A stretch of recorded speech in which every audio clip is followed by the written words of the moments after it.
truth inside, shining through every darkness. Through the veins of the pies and cubes, soon shall find good or right futures that be surface. My answers are walls that I use. Welcome back to the Ultra Short Podcast. We have part 2 of the Gabalga duology, where Scar and Blazar return for part 2 of their ultimate battle. We don't have much news today, so this episode will be a little bit shorter, but anyways, let's get into the third episode of the Ultra Short Podcast. Now, y'all are probably wondering why I'm so far off schedule right now, and it's really because over the past few days my mouth has been really poor, and it would just hurt to speak for over like 5 minutes straight, so that's why I'm working on this now. But don't forget, I have both a YouTube channel and Instagram, so that no matter where you are, you'll always be able to reach the Ultra Sharp Podcast. Kick around and through the skies. One day we'll face it, that's hope to guide. So do what's feeling right.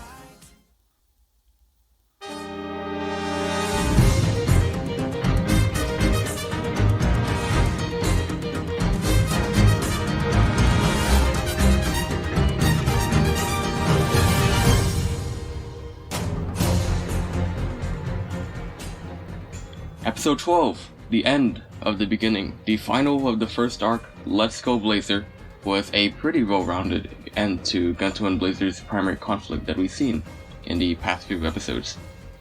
We have part 2 of Scar's fight against the EMP Kaiju Gabalga after being severely bested by one blast attack. But this time they can't lose again, because GGF has finally put their foot down on Scar's incapabilities. But luckily, they do now have a trick up their sleeves. Do y'all remember that one time where I had teased that Blazar would be using a special weapon from a kaiju that we already seen in the past? Well, that was the robot kaiju Garurumon, with Blazar now wielding a lightning-slashing Tokusatsu sword.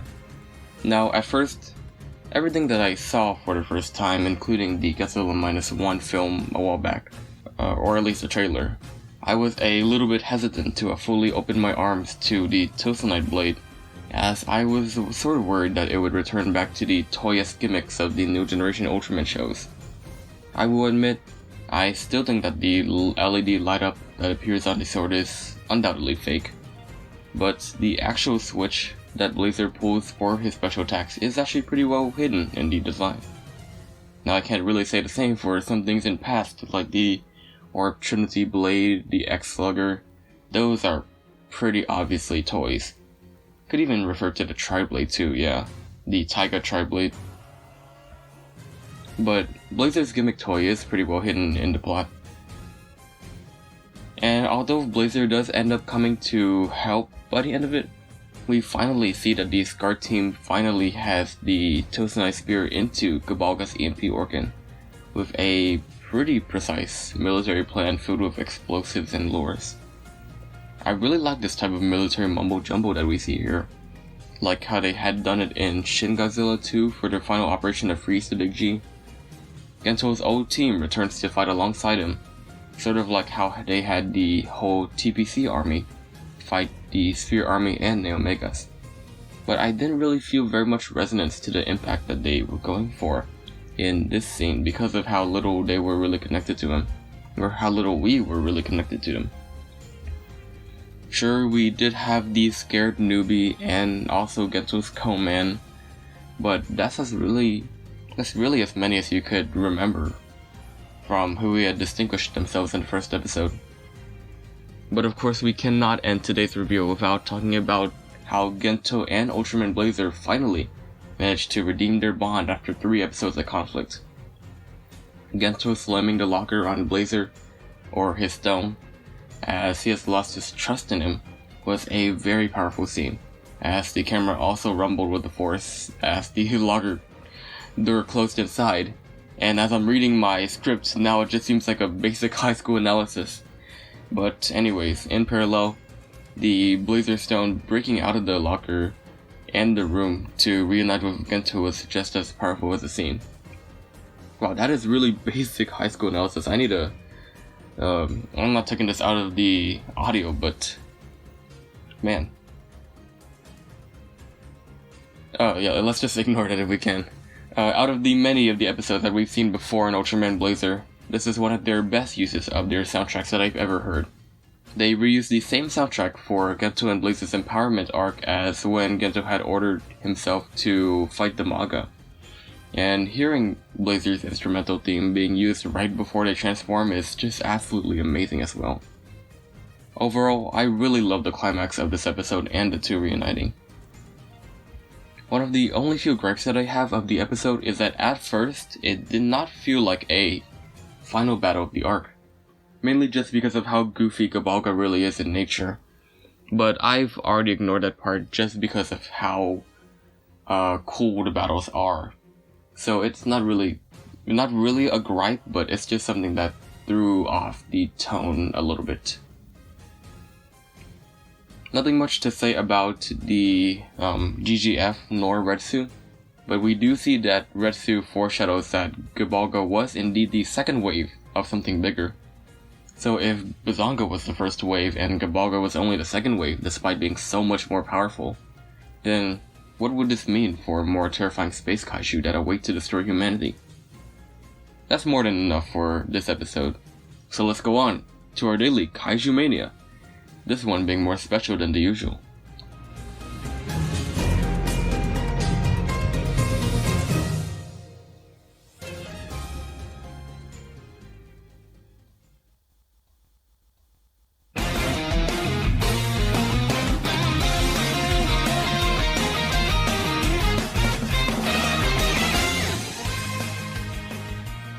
We're talking about a duo team today, both as ferocious as the other. That's right, we're talking about the ruthless assassin Alien Knuckle and his equally vicious partner Black King. From Return of Ultraman. These guys together pack quite a punch, so let's take each of them at a time for today's Kaiju Mania. Alien Knuckle and Black King first debuted in Return of Ultraman at the height of their arc. There, the alien was merciless in his stunts to stop Ultraman Jack, specifically his human host Hideki Go. The alien Knuckle would end up killing two people that he loves, ruining him mentally to easily incapacitate him in his Ultra form. Black King also appeared in the same episode to beat down the Ultra at its lowest point, where he worked with Knuckle at his giant form to incapacitate the Ultra and prepare him for execution. Now that's a lot of context. Let's talk about who they actually are though in the Ultraman franchise. The alien Knuckle have had many different variants over Ultraman history, but you'll see that they spot some similar features over time. All of them have a rocky head with gems for their sensors, fluff around their neck, and red spots all over their body. Some vary in more rockier bodies, but you'll definitely notice that different head shapes over the extended franchise.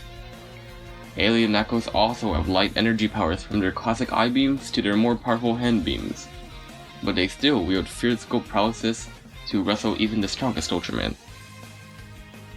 The Kaiju, Black King, is just as it sounds. It possesses a deep black corrugated body, similar to a Red King, with his red eyes and trademark golden horn. Fun fact, Black King was actually supposed to be the red brother of Red King. Or, not the red brother, but the black brother of Red King, similar to the Girath brothers. But this was cancelled during the development process. Black King has a concise attack where he shoots a precision flamethrower called the Hell Magma. At one point, his horn even got replaced for a giant space drill. This ferocious duo has had as many adventures over Ultraman history, from metas to tragics. Likewise, I highly recommend that you check this team up out.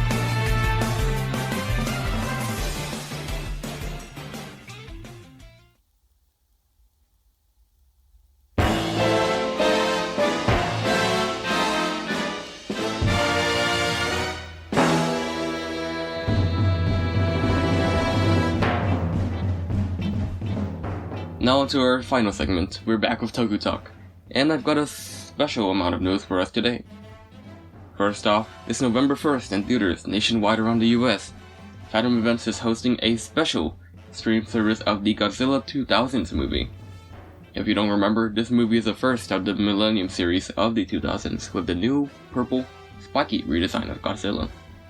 Like all the other Millennium films, this is a standalone, other than some original pre-context. so you don't have to worry about any lack of information jumping right in. Even if you've already watched this film, I greatly recommend that you watch the Big G once again on the big screen this November 1st. On other news, a very unique merch that we're recently seeing on advertising is a rock, paper, scissors Blazar stone. If you don't know, Ultraman Blazar uses a transformation where he puts the stone into a socket to activate some LED pattern on the brace. When you put in this custom stone, it generates a randomized pattern between rock, paper, and scissors to battle other people with. Now if only I could buy the Blazar base, if not for it being $100, let alone international shipping. If you're wondering the same thing too, you're in luck. Ultraman Connection is hosting a giveaway contest where they are giving away many things, including the Earth Garen toy, the Blazar Brace toy, Ultraman hot sauces, and much more, including 2 customized soft vinyls of Jiras and Savenger. So if you're looking to possibly win those things, then go to the Ultraman Connection website, register an account, and put your entries into the giveaway. But be quick, there's less than a week left, so if you want to get your hands on something cool, then you should go ahead and do so right away.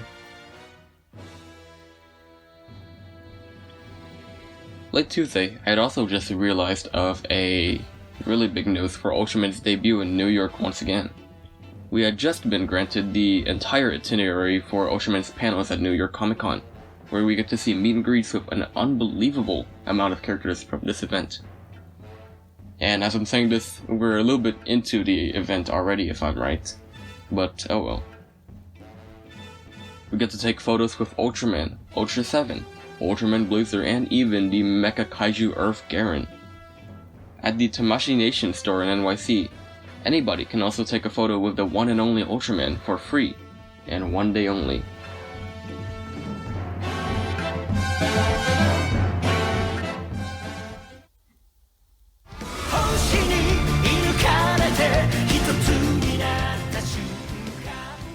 Next episode is a mid-series recap episode for Ultraman Blazar. I'll just be recapping over it briefly since it's not as big of an analysis. It does look like this specific clip show is more of a mystery documentary-esque episode, which for one is pretty cool, and I love the tone of it. It is called Scarred Nocturne, so I'm seeing something more like a mix between a Twilight Zone episode and a clip show. That'll be interesting. Also, it appears very briefly, even after the trailer is complete, that this is in the perspective of Henri's records of Scarred, so this will be pretty interesting. That's all for the trailer inferences, but for now I want to make a quick announcement before we finish for today.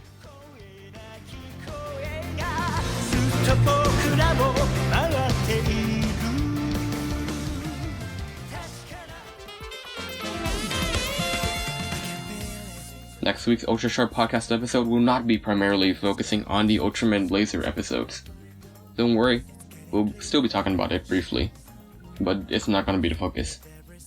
Instead, I will be co-hosting a good segment of the episode with a good, knowledgeable partner on the Godzilla franchise to watch and review the original and MonsterVerse Godzilla vs. Kong movies. As of speaking right now, we have just finished watching the original King Kong vs. Godzilla 1962, and we are about to watch the new movie from 2021 if I recall. Don't worry, I will talk about the Gamma Rebirth film someday, but that will have to just wait a little bit longer. I do hope that you all join in to hear about this amazing collaboration, and I hope to see you in the next episode of the Ultra Sharp podcast, where we talk a little bit about Ultraman, a lot about Godzilla, and all things Tokusatsu. So do what's feeling right in the light. The sun shining.